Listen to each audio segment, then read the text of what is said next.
Neo-Marxists have managed to co-opt the common sense of the Western world. They achieved this through the appropriation of the media, culture, universities, and yes, even international organizations.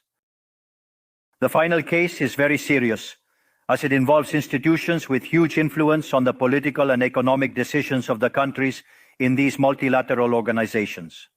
To many, it may sound ridiculous to suggest that the West has embraced socialism, but this view is only ridiculous if one limits themselves to the traditional economic definition of socialism, which states that it is an economic system where the state owns the means of production.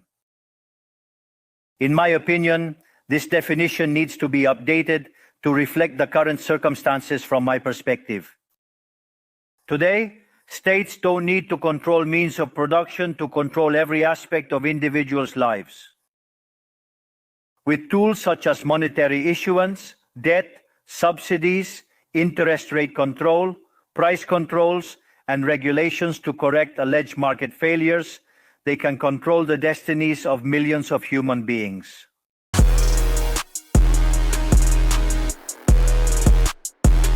Okay, so Zelensky made an appearance at the 2024 WEF, the World Economic Forum. So what exactly is this event? Well, it's an event where these bigwigs, these billionaires, these big bankers, these Wall Street investors, high-level politicians, all these guys gather together in Europe on private jets, luxury hotels, and doing all types of who knows what.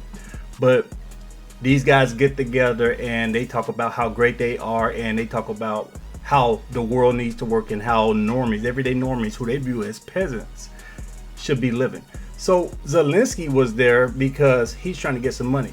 Zelensky has a deal with Larry Fink of BlackRock, a verbal deal, nothing written in stone yet, but he has a deal with BlackRock to rebuild Ukraine. He was over there ass kissing these Western elitists. They view themselves as elite because they got more money than the average person. But remember, he's ass kissing them for a reason. These guys control politicians. These guys buy and sell politicians every day in DC and throughout Europe. So Zelensky gave his speech. They were clapping for him. The billionaires, the big bank investors, they clapping for him. Oh, we love Ukraine. You're doing such a good job. You're holding down the fort. So they clapped for him. And allegedly in a private meeting, they told him that big bank and investor money is coming. It's coming to Ukraine. It's coming to the Ukrainian politicians. But nobody actually gave a commitment. And I think that's because these big bank investors, they see Zelensky as no longer useful. They know in the long run he's not going to be there. They know it's inevitable that he's either going to get dropped off or he's going to flee, like that puppet president that the U.S. had in Afghanistan, fled in a helicopter full of cash. Zelensky's going to do something like that. He's going to be in Miami. He's going to be somewhere in Italy, living off these hundreds of millions of dollars that he skimmed off these suckers, these sucker countries who sent money over there. But these guys aren't going to give a commitment because they see him as on his way out. They see him as no longer useful. They know that Ukraine has no shot at all beating Russia. And they know that Zelensky and his crew, these high-level politicians in Ukraine, they're corrupt as hell.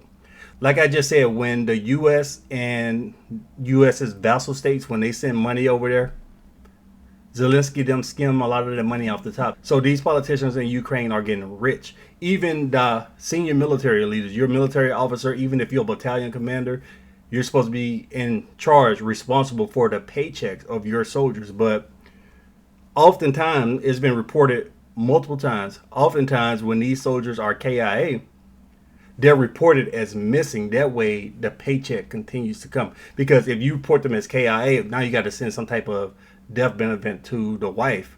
But since they're just missing, the paycheck keeps coming.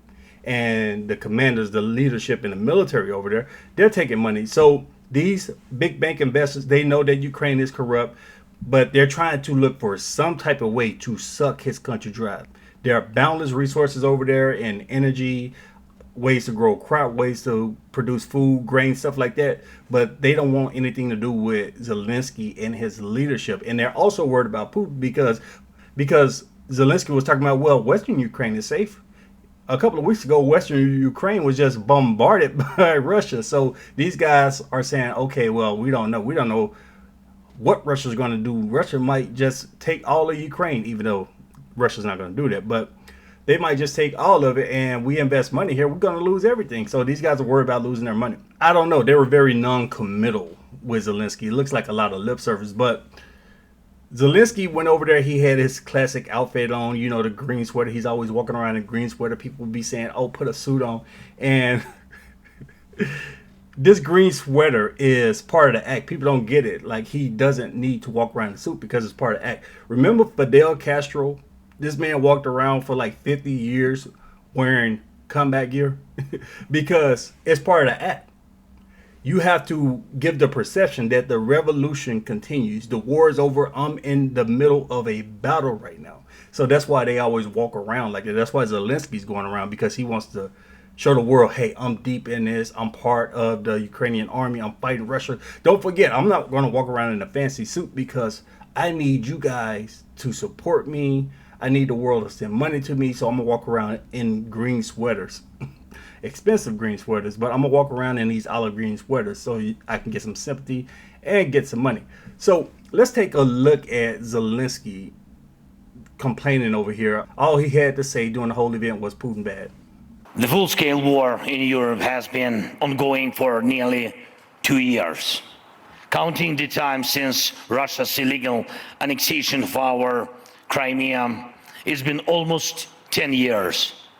And for almost 10 years, Russia has been interfering in African countries from Sudan to Mali.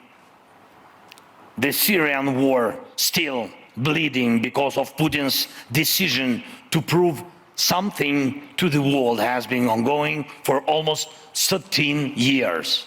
In fact, one man has stolen at least 13 years of peace, replacing them with pain, and crises that impact the entire world. Putin is trying to normalize what should have ended in the 20th century: mass deportations, cities and villages razed to the ground, and the terrifying feeling that the war may never end. In fact, Putin embodies war. We all know that he is the sole reason why various wars and conflicts persist, and why all attempts to restore peace have failed, and he will not change. He will not change. We must change. We all must change to the extent that the madness that resides in this man's head or any other aggressor's head will not prevail. Putin is frank about what he wants, what he does, and who his targets are. And we all in a free world exist as long as we can defend ourselves. If anyone thinks this is only about us, this is only about Ukraine, they are fundamentally mistaken. Possible directions and even timeline of a new Russian aggression beyond Ukraine become more and more obvious. Let me ask very honestly, which European nation today can provide a combat-ready army on par with ours, holding back Russia? And how many men and women are your nation ready to send to defend another state, another nation? And if one must fight against Putin together in the years ahead, isn't it better to put an end to him and his war strategy now, while our brave men and women are already doing it? They are the world's chance. So these guys are chomping at the bits to get a piece of Ukraine. You got JP Morgan CEO Jamie Dimon, a full-blown Trump hater over there. He wants part of Ukraine. These energy companies in the US, energy companies throughout Europe, they're chomping at the bits. They want to get some of their natural gas. They're begging for it. They're just like, please just end this war so we can dive in here. And of course, BlackRock with a massive massive amount of money that they're looking at making off real estate in Ukraine, rebuilding Ukraine. Robert Kraft, the Patriots owner, he's involved in this. He's trying to get some money over there. And Zelensky, he's over there complaining to these billionaires that Trump might come back. He's like, I don't want Trump to come back because what, Trump is going to cut the money train out. But the bottom line of this whole event was Zelensky went over there and all he got from these guys was lip service. He complained and complained, said, please keep in the spotlight. I know things are going on in the Middle East and you guys like Israel. You love Israel way more than Ukraine. And we've been your useful idiots fighting a proxy war against a country that we never had a shot against. But please don't forget about us. So they gave him lip service and verbal commitments and didn't invest a dime, didn't make any real plans, just said, oh yeah, we support you sometime in the future, we'll come over there and do something, basically like that. And Zelensky, he also wanted to meet with China, I think the second highest guy, not Xi, but the guy right under Xi, he was over there. And Zelensky was begging to meet with him, and China snubbed him. And China put out this little politically correct statement. No, it was a schedule. No, China didn't want to talk to him because they knew all he was going to do is just complain about Putin. Why are you sending Putin stuff? Don't help Putin. Don't help Putin. Even though I got 30 countries helping me, don't help Putin. Putin bad. Putin is Hitler. So the Chinese passed on them. And you got the media over here. They're trying to paint this war as a stalemate. They're trying so hard to push this narrative. So I want you to imagine this logic. Russia is incompetent. Russia is trash. But Russia also is so powerful and so strong that they're about to take over the whole continent of Europe. Does that even make sense? So they're saying, look, Russia is completely terrible. They're taking massive losses. Ukrainian hasn't taken a single loss. So let's all laugh at Russia. But look, if you don't send billions or more dollars, Russia is going to take over the whole country. It's almost as if somebody is lying, but I'll get into the details about the war itself in another video. So there was Zelensky over there at the World Economic Forum hanging out with Klaus Schwab and these billionaire elitists who think that they're better than the average person in the world. So let me know what you guys think about this. Leave me your thoughts below. Share the video. Thanks for watching.